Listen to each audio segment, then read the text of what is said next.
Hello, good morning. আজকের ব্লগটা শুরু করছি, মানে কাল থেকে তো শুরু করেই দিয়েছি। আজকে এখন আমি ব্যাঙ্গালোরে আছি, তো এখন দুপুরবেলা হয়ে গেছে, বাড়িতে অনেক কাজ করলাম ঘুম থেকে উঠে। তো তারপরে ভাবলাম তোমাদের সাথে একটু কথা বলি, কারণ কালকে না আমার আর ভয়েস ওভার দিতে মানে কথা বলতে ইচ্ছা করছিল না, কারণ বাড়ি থেকে চলে আসছি এতদিন পর, বুঝতেই পারছো একটা কোথাও তো ইমোশনাল ব্যাপার থেকেই থাকে। তো সব মিলিয়ে কালকে চলে আসলাম, আসার পরে না আমি ব্লগটার এন্ড করতে পারিনি। তার কারণ হচ্ছে আমার যে বন্ধুটার আসার কথা ছিল হোলিতে, ও আসছে না। তো সব মিলিয়ে মনটা খুব খারাপ হয়ে গেছিলো, সেই জন্য আমি কালকে আর ব্লগটা এন্ড করিনি। তো ভাবলাম আজকে ওইটা কন্টিনিউ করি। তো দীপন নেই, দীপন চলে গেছে মাইসোরে ভোরবেলায়। বুঝতেই পারছো, আমি আগেই বলেছিলাম আমার আসলে এখানে আসলে এই জন্য মনটা খারাপ লাগে বেশি, কারণ আমাকে এখানে একা থাকতে হয়। আমি এত কথা বলতে ভালোবাসি না, বাড়িতে কেউ না কেউ থাকে তো সারাক্ষণ কথাই বলতে হয়, মানে বলে যায়। তো এখন একটু চাটা খেয়ে সব ট্রলিটা আমি গুছিয়ে নিলাম, আর এদিকে দেখো এগুলো কিছু কিছু জিনিস ব্যাক হয়ে যাবে। ট্রলিটা একটু ধুতে হবে, ওটাকে আমি এখন ক্লিন করবো। আর এই পাশে সব জামা কাপড়গুলোকে সরাবো। তো এই কাজগুলো করবো, ভাবলাম তোমাদের সাথে একটু কথা বলি। আজকে আমার ছুটি, কিন্তু কি করব বলো, দীপনের তো অফিস আছে, ওকে তো অফিস যেতেই হবে, কাজ তো করতেই হবে। তো ও মাইসোর গেছে, আস্তে আস্তে সন্ধ্যা হয়ে যাবে, সন্ধ্যা না রাত হয়ে যাবে। তো কালকে না মানে আমার আসলে এই কথাগুলো আমার মনে হয় যে এগুলো সবার লাইফেই হয়, তো আমি ভাবছি তোমাদের সাথে একটু শেয়ার করি। কি হয় বলো তো, দীপনের সাথে আমার মাঝখানে একটু ঝামেলা হয়েছিল, তো সব সব রিলেশনশিপেই হয়। তো যা হয় একটু ঝামেলা হলে আমি এটা অ্যাডমিট করছি, আমার মাথাটা একটু বেশি গরম থাকে, বা মানে বেশি আমি রাগ করি। তো কিন্তু ঝগড়া কিন্তু আমরা দুজনের সমান সমানই করি। তো যাই হোক, তো ঝগড়ার জন্য ওই জায়গাটা একটু, তার মধ্যে আমি এখানে ছিলাম না, আমি বহুদিন ওখানে ছিলাম, ওখানে থাকার জন্য ঝগড়া হয়নি, যা হয় দুজনের মধ্যে এক কথায় দু কথায় একটু ঝগড়াটা হয়েছিল। আমার মন মেজাজও খারাপ ছিল, ইভেন আসার আগে পর্যন্ত আমাদের মধ্যে সেই কনভারসেশনটাই হতো না, কারণ যে বললাম ঝগড়া হয়েছিল। তারপর ওর কাজে ব্যস্ত ছিল, আমিও আমার কাজে ব্যস্ত ছিলাম। তো সব মিলিয়ে আমি ভাবলাম যে যাব, আবার কি কথা বলবো, কারণ মাঝখানে না আমরা একদম কথা বলছিলাম না। তো যাই হোক, তা আমি বাড়ি এসে আমি না এই ব্যাপারটা আমার ভীষণ ভালো লেগেছে, কারণ একটা মানুষের যখন আমি খারাপটা বলছি, ঝগড়া হয়েছিল, ওর সাথে কথা হয়নি, কিন্তু অ্যাট দ্য সেম টাইম আমি যেই জিনিসগুলো পছন্দ করি ও চেষ্টা করেছিল সেই জিনিসগুলো একদম প্রপার ঠিকঠাক করে করার। বাড়ি ঘর তো তোমাদেরকে এসে আমি কালকে দেখালাম যে খুব মানে খুব যতটা পেরেছে ওর পক্ষে পসিবল ততটা গুছিয়ে রেখেছে, বাজার কিছুটা করে নিয়ে এসেছে, যদি কিছু বানায়, যদি আমাকে তার জন্য ফোন করেছিল, জিজ্ঞাসা করে নিয়েছিল। তো আমার খুব ভালো লেগেছে যে ও যেই এফার্টটা দিয়েছে, কালকে ওর এত অফিসের কাজ ছিল তাও ও আমাকে আনতে গেছে। আসলে এই ছোটো ছোটো এফার্টগুলো অ্যাকচুয়ালি অনেক কিছু মিন করে, তো আমার এটা খুব ভালো লেগেছে। সেটা তো আর আমি বলিনি যে খুব ভালো লেগেছে, যা হয় আর কি। তো কালকে এসে অল্প একটু কথা বলতে পেরেছি, কারণ ও তো সকালেই বেরিয়ে গেছে। তো আমি ভাবলাম দেখি ওর জন্য যদি আজকে একটু কিছু অ্যারেঞ্জ করতে পারি, মানে হালকা একটু ভাবছি মুভি ডেট করব। মুভি ডেট মানে ওই ঘরে একটু মুভি টুভি দেখবো, হালকা একটু চিল করব। তো এখন একটু পরে মানে বিকালের দিকে ভাবছি আমি একটু বেরোবো, বেরিয়ে একটু ওয়াইন নিয়ে আসবো, ইচ্ছা আছে আমার, ওয়াইনটা যেহেতু ভালো লাগে একটু ওয়াইন নিয়ে আসবো, দুজনে মিলে একটু ওয়াইন খাবো। আর ও যদি ওয়াইন একদম পছন্দ করে না, আমরা যখন গোয়া গেছিলাম আমরা বেলিজ নিয়ে এসেছিলাম, ও বেলিজ খেলে খাবে। আর এইদিকে আমি কালকে ফিশ ফ্রাই নিয়ে এসেছিলাম, ওটাকেও ফ্রাই করব, করে এটা ওর জন্য সারপ্রাইজ। ও এটা এক্সপেক্টই করবে না যে আমি এটা করবো, মানে ও জানে আজকে ছুটি, আমি ল্যাদ খাচ্ছি, তো ল্যাদ তো খাচ্ছি। তো ভাবলাম যে ওর জন্য এইটুকু করা যেতেই পারে, যেই মানুষটাকে আমি পছন্দ করি সে আমার জন্য যদি এতটা করে, তাহলে এইটুকু এফোর্টস আমারও দেওয়া উচিত। আমার মনে হয় এতে রিলেশনশিপগুলো একটু হলেও বেটার হবে। দেখো, ঝগড়া ঝামেলা অশান্তি সব রিলেশনেই থাকে, আমাদের রিলেশনও কোনো মানে ওটা তো হবেই, স্বাভাবিক ব্যাপার। কিন্তু আমাদের জন্য তো ঝগড়ার একটা মজার কথা বলি, খুব ঠান্ডা ঝামেলা, মানে আমি বলছি ও শুনছে, বা ও বলছে আমি শুনছি, মানে দুজনে একসাথে কোনোদিন ওরকম ফাইটটা হয় না। যদিও এখানে থাকলে, ব্যাঙ্গালোরে থাকলে আমাদের ওরকম ফাইট হয় না, কারণ কোনো রিজনই থাকে না। ওখানে গেলে হয়, কারণ কি হয় সবসময় কথা বলা হয় না, হয়তো আমার যখন দরকার ও তখন বিজি, বা ওর যখন দরকার আমি তখন বিজি, তো এই সমস্ত কারণে। আর এদিকে দেখো ঠোঁটটা ফেটে আমার একাকার অবস্থা। যাই হোক, তো ভাবলাম তোমাদের সাথে এই জিনিসটা শেয়ার করি। তো আমার মনে হয় যে মানে সময়টা না জাস্ট চলে যাচ্ছে ঝগড়া করে, ঝামেলা করে, অশান্তি করে, মানে কথা না বলে ব্যাপারটাকে কন্টিনিউ করার থেকে যেই সময়টা আছে, এখন যেই টাইমটা আছে, সেটা যদি আমি আরও ভালো করে কাটাতে পারি, সেটাই অনেক বড় ব্যাপার অন্তত আমার কাছে। তো তো দেখা যাক, বিকালে তো ভেবেছি ইচ্ছা আছে বেরোবো, বেরিয়ে নিয়ে আসবো, তার সাথে ফিশ ফ্রাই করবো। ওর আস্তে আস্তে 8-9টা 9:30 তো বাজবেই আমাকে বললো। তো ও তো চমকে যাবে, ও তো এক্সপেক্টই করবে না।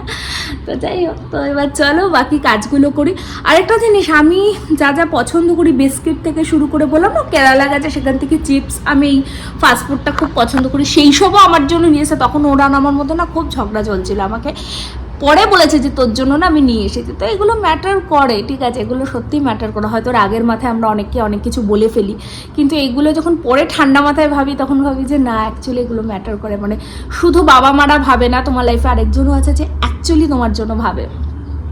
এই এই এই ভিডিওটা দেখলে তো আমার অবাক হয়ে যাবে, ভাববে যে আমি ওর সম্পর্কে প্রশংসা করছি, বাট অ্যাকচুয়ালি ওর সম্পর্কে প্রশংসা করার মতনই। তো যাই হোক, এবার চলো যাই। আর এদিকে বসে বসে আমি ল্যাদ খাচ্ছিলাম, ল্যাদটা খেয়ে আমি স্নানটা করে নিয়েছি আগেই। আর এদিকে দেখো আমি হাফ গুছিয়েছি, এখনও পুরোটা গোছানো হয়নি। এদিকে ওই যে ওই জামা কাপড়গুলো, ওগুলো সব কেচে দিয়েছিল। তো যেগুলো আয়রনে যাবে সেগুলোকে আমি আলাদা করে রাখবো, আর যেগুলো বাড়ি পড়া সেগুলো আলাদা করে রাখবো, রেখে একটু বাড়িতে ফোন করব, তারপর একটু হালকা পাতলা লাঞ্চ করবো। এখানে আসলে আমার লাঞ্চটাই প্রপার করা হয় না মানে করতে ইচ্ছা করে না, ভাবছি। আর ও আমার জন্য ফল টলও সব কিনে রেখেছে, ফ্রিজও পরিষ্কার করেছে, যেটা কখনো করে না, অ্যাকচুয়ালিও করে না ফ্রিজ পরিষ্কারটা, কারণ ও জানে যে ফ্রিজ পরিষ্কার না হলে ওর মধ্যে রাখলে আবার ক্লিন করাটা প্রবলেম। তো এটাও একটা বেশ ভালো লেগেছে, আর কি বলবো। তো অনেকেই আছো যারা অ্যাকচুয়ালি ওর মুখে প্রশংসা, অনেকেই শুনেছে, আমার বন্ধু বান্ধবরা তো শুনেইছে, কিন্তু অ্যাকচুয়ালি প্রশংসা করার মতনই। তো যাই হোক, হোলিতে আসতে পারবে না আমার ওই বন্ধুটা, ওর অফিসের কাজ পড়ে গেছে, এটার জন্য মনটা আমার খুবই খারাপ, কারণ দীপনের অফিস আছে, ও তো অফিস করবে। তো আমি ভেবেছিলাম ওর সাথে একটু চিল করবো, কিন্তু সেটা আর হলো না। বাট ঠিক আছে, কি আর করা যাবে। তো আর কথা বাড়াবো না, চলো এবার কাজকর্মগুলো স্টার্ট করি। তো বলেছিলাম না যে বিকালবেলা একটুখানি বেরোবো, বিকালবেলায় ইচ্ছা আছে একটু ওয়াইন নিয়ে আসবো, কিন্তু দীপ বললো তোকে বেরোতেও হবে না, তোকে হাঁটতেও হবে না, আমি যাব, আমি গিয়ে নিয়ে আসবো। ও নাকি তাড়াতাড়ি আসবে, এখন আস্তে আস্তে আমার মনে হয় 9টার আগে আসতে পারবে না, এখন 6:30 বাজে। তো আমি একটু এডিট করছিলাম, আর একা একা এত বোর লাগে না। তো এইদিকে দেখো ফিশ ফ্রাই ভাজছে, এইদিকে ওই যে বললাম না কালকে কলকাতা থেকে অনেকগুলো ফিশ ফ্রাই নিয়ে এসেছে, তো ওই একটা এখন ফিশ ফ্রাই ভাজছে। আমি একটু ফিশ ফ্রাই খাই, একটু চা খাই, হালকা চিল করি, বাড়িতে একটু ভিডিও কল করি, করতে করতে সময়টা চলে যাবে। তারপর দীপ চলে আসবে, আসলে তারপরে একটু টেবিলগুলো গুছাবো, একটু সিনেমা দেখবো, দেখা যাক কখন এসে পৌঁছায়, তার উপর ডিপেন্ড করছে পরে কি করব। তো আজকে না ভেবেছিলাম একটা সুন্দর ব্লগ করব, কিন্তু সেটা হলো না। যাই হোক, যতটুকু প্রতিদিন তো আর সেরকম হয় না, যখন যেরকম হয় তোমাদের সাথে সেটাই শেয়ার করব। তো একটু তার সাথে একটু ফিশ ফ্রাইটা খাই, কি করবো বলো তো, একা একা এইভাবে ভালো লাগে। এই জন্য আমি যখন এখানে এসে সবাইকে ফোন করি কে কী করছে, কারণ আমি এখানে এসে একা একা থাকলে এত বোর হয়ে আমি একদম একা থাকতে পারি না। অথচ দীপ যখন থাকে আমি কিন্তু ওর সাথে তখন অত কথা বলি না, কিন্তু ওই যে বলে না একা ঘরে একদম থাকতে পারি না। তো এখন সন্ধ্যা, এখন কটা বাজে, 6:30 না, 7টা বাজে 10 মিনিট বাকি। তো কাজ করেছি আজকে, অনেকগুলোই কাজ করেছি, কিন্তু অনেকগুলো কাজ করলে কি হবে, ভাবলাম যে একটু বেরোবো, কিন্তু সেটা তো আর হলো না, যেহেতু ছুটি ছিল আমার, কিন্তু দীপের তো ছুটি নেই। মান্থ এন্ড, এই এক্সপেকটেশনস করাটাও আমার খারাপ, কারণ মান্থ এন্ডে ওর অ্যাকচুয়ালি এত কাজের চাপ থাকে, আর কি রাগারাগি করেও কি হবে বলো। আলটিমেটলি দিনের শেষে কাজটা কিন্তু করতেই হবে, আমাকেও তো অফিস থাকলে করতে হয়। তো যাই হোক, সেই জন্য আমি এখন ভাবছি একটু খাওয়া দাওয়া করি, কারণ ও 9টা 9:30 আগে আসবে না, তারপর দোকানে যাব, তারপর কিনবো।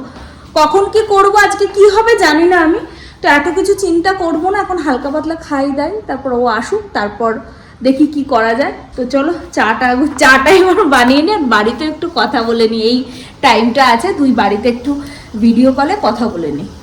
সন্ধ্যা স্ন্যাক্স এসে গেছে, আমার চা, আর এই যে ফিশ ফ্রাই, আর দীপনও এসে গেছে, বললো আর 25 মিনিট লাগবে। তো চলো ঝটপট চাটা এবার খাবো, খেয়ে নিই, তারপর আবার নিচে যাব। তো দীপ ফোন করেছিল, আমিও চেঞ্জ করে নিয়েছি, ও এসে গেছে। এখন কটা বাজে জানো, 7:45 বাজে।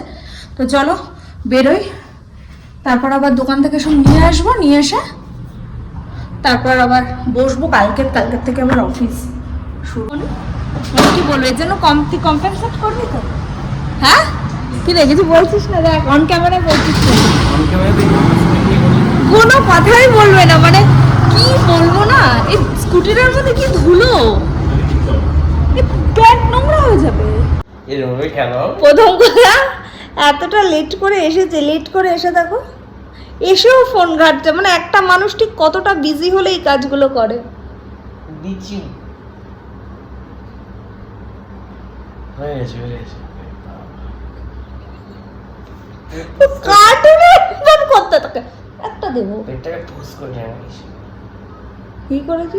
পুশ করে জানিয়েছি। কি কি ভাষা? হ্যাঁ যা স্নান করে আয়। যা।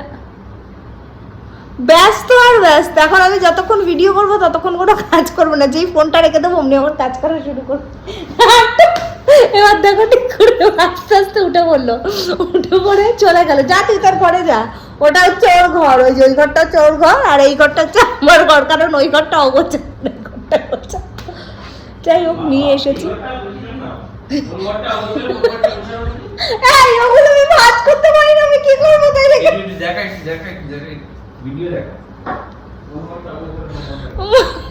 আরে আমি জামা কাপড়গুলো একসাথে অ্যাসেম্বল করে রেখেছি, সেটা নিয়ে একবারও বললো না। আমি যখন খাটের ওপর রেখেছি সেটা নিয়ে বললো, কি বলবো। যাই হোক, তো এখন ফিশ ফ্রাইটা ভাজবো, একটু সিনেমা দেখবো, আর এই আর কিছু করবো না। মানে আজকে পুরো ছুটিটা একদম গেল। তো নেক্সট কোথাও তো বেরোতে পারলাম না, কোথাও তো বেরোবো না, দুদিন পরে আসলাম।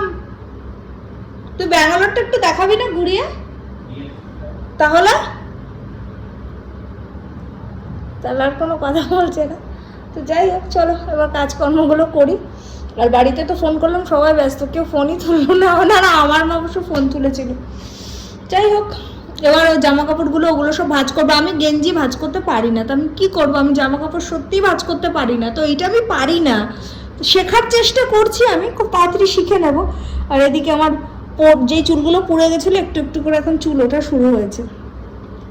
আচ্ছা আর আগে বলেছে যে চুলটা আমার কপালটা চওড়া হয়ে যাচ্ছে, চুল সব উঠে যাচ্ছে। চুল উঠে গেছিল, এখন চুলটা একটু একটু করে গজাচ্ছে। তো এই মাসে না, সামনের মাসে ভাবছি একটু ডাক্তার দেখাতে যাব। তো আর সময় নষ্ট করবো না, সময় নষ্ট করবো না বলতে কি, বসেই তো আছে, আর তো কেউ কোথাও তো নিয়ে যাবে না আমাকে, কি আর করা যাবে। যাই হোক,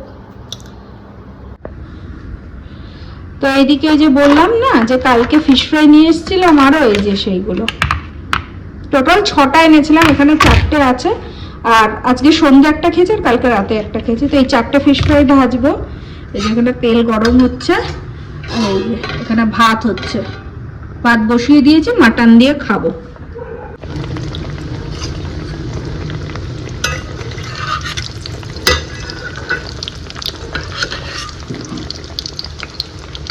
রেডি, এই যে। আর প্রচণ্ড হাওয়া দিচ্ছে এইদিকে। ফিশ ফ্রাইটা না আমি ভাজতে গিয়ে ভেঙে ফেলেছি। এই যে ওটা হচ্ছে আমাদের ক্যান্ডেল, সস সব রেডি। কি রে, কি কোনো কথা বলবে না? তো চলো এবার সিনেমা দেখা যাক আর কি। ভিডিও করবো। কি আছে টাকা হাসছিস না? তো এখন বাজে হচ্ছে রাত্রি 12:30। আমরা সিনেমাটা দেখলাম, আর মানে এখনো শেষ হয়নি। আর এই যে মাটন ভাত, তো মাটন ভাত খাবো। আর এদিকে দীপের অফিস এখনো চলছে অফিস, মানে অফিস চলছে না বাট কাজ চলছে, তাই তো? তাহলে কি করছিস? যাই হোক, তো এখন খাওয়া দাওয়া করব। আজকের ব্লগটা আর বড় করব না, আজকে এতটুকুই রাখছি। তোমরা সবাই খুব ভালো থেকো, সুস্থ থেকো। আবারও দেখা হবে নতুন একটা দিনে, নতুন একটা ব্লগের সাথে। খুব তাড়াতাড়ি তোমাদের সাথে আবার নতুন কিছু শেয়ার করার চেষ্টা করব। আর ব্লগগুলো যদি ভালো লেগে থাকে তাহলে একটা লাইক আর কমেন্ট করে জানিও কেমন লাগছে তোমাদের, বা কোথাও যদি কিছু ইমপ্রুভ করতে হয় সেটাও আমাকে অবশ্যই জানিও, তাহলে আমি ইমপ্রুভ করতে পারবো। কারণ শেখার তো শেষ হয় না, আর আমি এখনও শিখছি, কারণ আমি জাস্ট ব্লগিং শুরু করেছি, তো আইডিয়া আমার এখনও সেভাবে হয়নি। তো যাই হোক, চলো আজকের মতন টাটা। তো ভেবেছিলাম আর ব্লগটা কন্টিনিউ করবো না, আমি তো তোমাদেরকে গুড নাইট বলে দিয়েছি। তো ভাবলাম এখন আর একটু ব্লগ করি। এখন রাত্রি 1:30 বাজে, পুরো সোসাইটিটা পুরো ফাঁকা। রাত্রি 1:30টার সময় আমি আর দীপ হাঁটতে বেরিয়েছি। হালকা হালকা ঠান্ডা আছে, যেন স্টোলটা নিয়ে বেরিয়েছি।